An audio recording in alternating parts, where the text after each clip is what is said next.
Luiz Lulier, eu falo aqui em nome da equipe do Boletim Infamiliar, o boletim preparatório do nosso 23º Encontro Brasileiro do Campo Freudiano.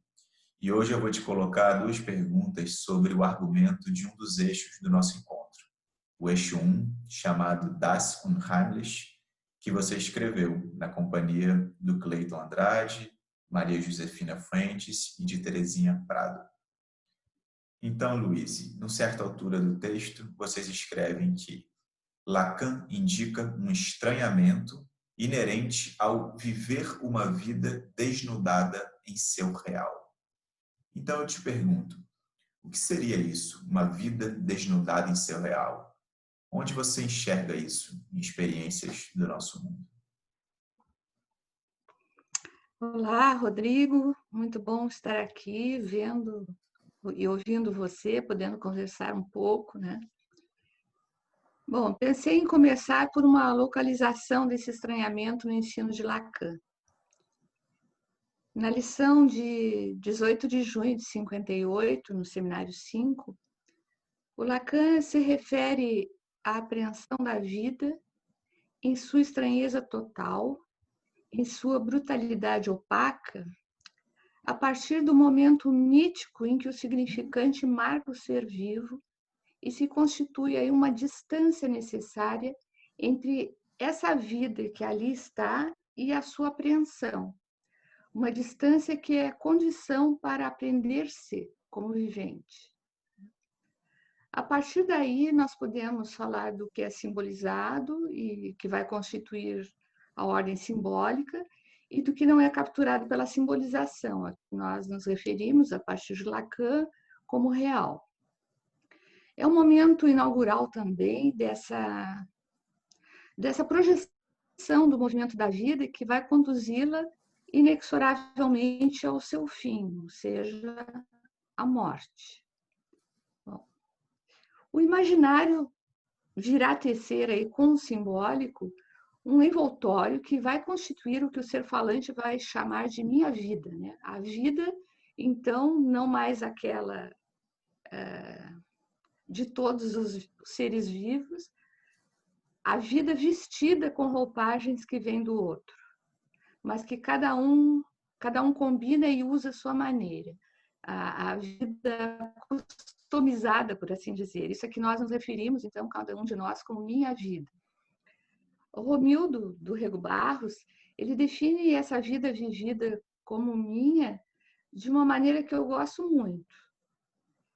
Como uma continuidade imaginária sustentada por um aparato de linguagem, um fluxo cujo operador é um eu que se pretende permanente. Ele escreveu isso no prefácio ao livro da nossa querida colega Lucila Freitas de Macedo, Primo Levi, a escrita de um trauma. O texto de Freud sobre o Unheimlich traz vários exemplos tirados da ficção e também experiências que apontam para esse desnudamento do real próximas do nosso cotidiano, experiências próximas do nosso cotidiano, né? Mas a sua pergunta sobre onde eu enxergo experiências dessa ordem me remeteu, assim, de imediato, em primeiro momento, a um exemplo extremo. Ao exemplo extremo de ruptura na continuidade imaginária da vida que aconteceu sob o regime nazista, né? Essa ruptura imposta pelo nazismo àqueles que elegeu como alvos de seu furor. Uhum. Cada um dos testemunhos que a gente lê nos diz sobre a violência de uma intervenção que fez em pedaços o que até então dava sentido ao vivido e que vai presentificar, então, o sem sentido da morte. Dentro e também fora dos campos de concentração, né? Ante a vida sem véus, o ser falante se depara, então, com esse real. Nós temos relatos do Primo Levi, por exemplo, da experiência no campo, né? Dentro do campo, e temos atores como Victor Klemperer, por exemplo, que nos fala que conseguiu sobreviver fora, né? Ele era casado com Mariana por conta disso, de outros fatores. Ele viveu fora dos campos durante o tempo inteiro, mas ele deixa um testemunho também do que foi essa dissolução simbólica, dissolução da linguagem, né? O empobrecimento nesse campo da linguagem e das artes, da cultura, tudo sob o regime nazista. Bom, então, ante essa vida desnudada, né,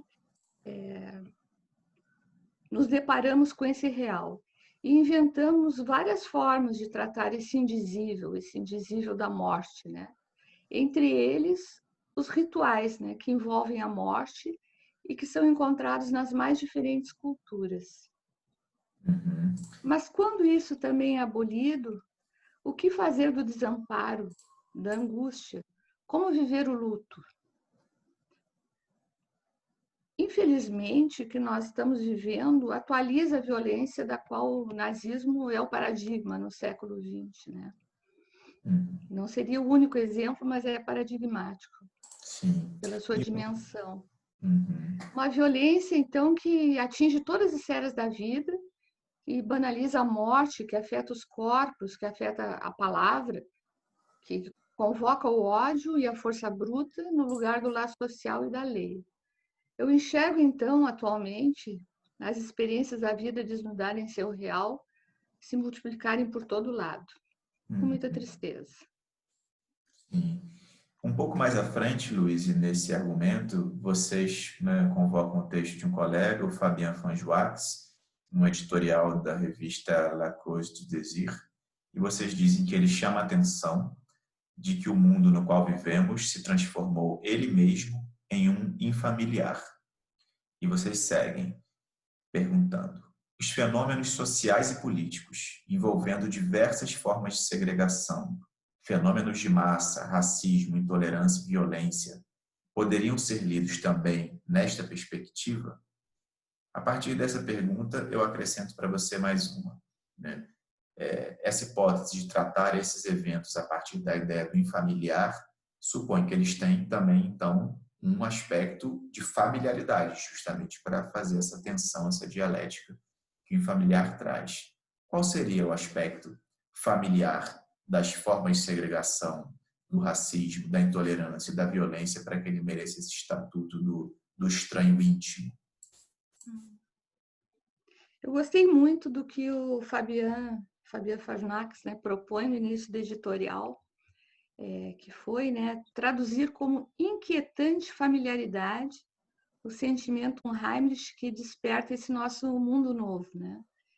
E, aliás, aqui um parênteses até, eu acho muito interessante como a introdução dessa palavra, conceito freudiano, né?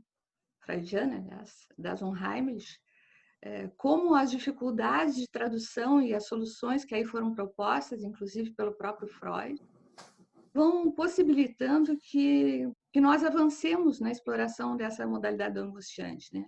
Acho que isso aparece bem nesse texto do Fabien, quando ele faz essa proposta, né, e justifica, ele argumenta, sustenta, né, a proposta, e também nas atividades preparatórias ao 23º Encontro Brasileiro, né, do campo freudiano, que a gente vai vendo como os diversos colegas que vão falando, eles vão explorando como se fossem abrindo, né,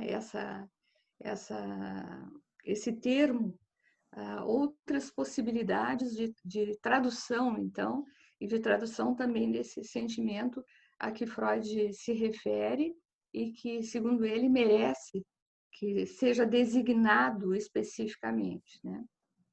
Bom, mas sigamos, né? O mundo se tornou tão estranho, infamiliar. Tudo muda com uma velocidade de que não temos notícia, eu acho, na história anterior da humanidade, muito rapidamente. E eu penso aqui, né, nessa abordagem inspirada pelo texto do Fabien, na biotecnologia, né, nas novas formas de interação entre os seres viventes e as máquinas, que vão fazendo com que as fronteiras entre a vida e a morte se apresentem estranha e inquietantemente porosas, né? O que define os limites dessa interação, os limites da construção de um corpo um corpo à la ciborgue, vamos dizer, né? Com partes máquina, parte vivente, né? Os efeitos sobre as subjetividades dessas interações ainda são, em grande parte, uma incógnita, não sabemos, né? Mas há algo de familiar aí, essa sua pergunta, que se apresenta aí, né, nesse novo e que causa angústia. É uma angústia ante um velho conhecido, né? Mas que, ao mesmo tempo, então, traz algo dessa época que nós estamos vivendo. É um velho conhecido presente, né? Como em familiaridade nessa época que estamos vivendo. É angustiante mesmo vislumbrarmos nesse novo algo que é a ordem de mais do mesmo. O encontro com esse mesmo, com o familiar naquilo que é novo, está presente, a meu ver, nos mais diversos campos.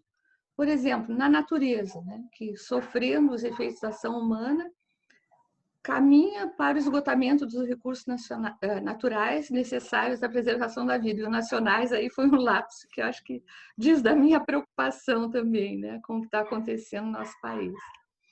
Então, a natureza caminha para esse esgotamento, né, em meio a catástrofes ambientais que se sucedem e a inépcia ou indiferença dos governos, ou a ambos, né, uma conjugação de ambos que é destrutiva.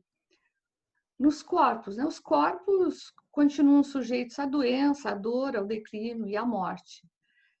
Os avanços nessa área, vamos dizer assim, de evitação da dor, de promoção da saúde, são muito desigualmente distribuídos. E ainda assim, mesmo para os mais privilegiados, não conseguiram resolver as grandes questões do sofrimento humano. E, sobretudo, nas relações sociais e políticas, em que a ascensão do pensamento totalitário mostra que os sonhos de um mundo melhor, que protegeram o sono de muitos de nós durante algumas décadas, estão muito distantes. É muito chocante ver isso. Aí a gente vê muito do mais do mesmo sobre o qual você perguntou, né? Uhum. Então, além dos fenômenos sociais e políticos, em que a segregação, os fenômenos de massa, o racismo, a intolerância e a violência se apresentam sob novas formas, nós temos também a onipresença da tecnologia em nossas vidas e a invasão das máquinas no cotidiano. Uhum.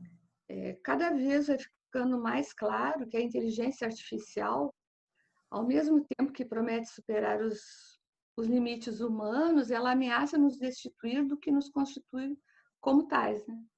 A palavra.